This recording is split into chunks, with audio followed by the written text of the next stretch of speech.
Let's perform the indicated operation.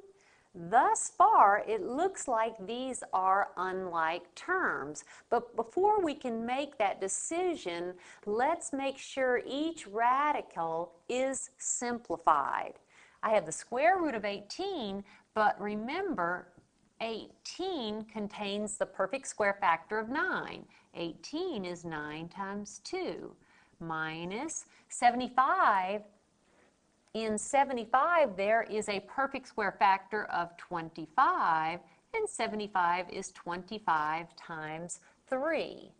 Now, 3 has no perfect square factors other than 1, of course, so I simply rewrite that. It is simplified. And then 8 is 4 times 2, and 4 is a perfect square factor. Now let's go ahead and simplify.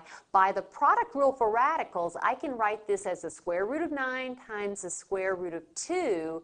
What is the square root of 9? The square root of 9 is 3, so I'll have 3 times the square root of 2 minus, by the product rule again, I can write this as the square root of 25 times the square root of 3. What is the square root of 25?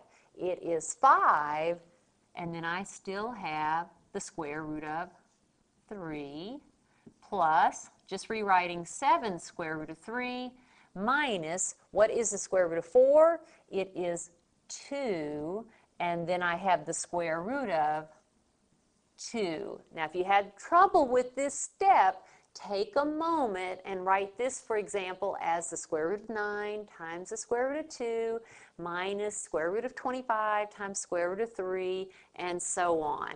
But now let's look at these 4 terms and see if we have any like radicals.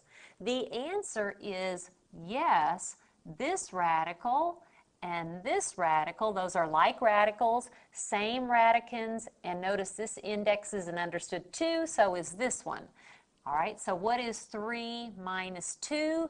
3 minus 2 is 1, so I have 1 square root of 2, or simply square root of 2. Then these two are like radicals.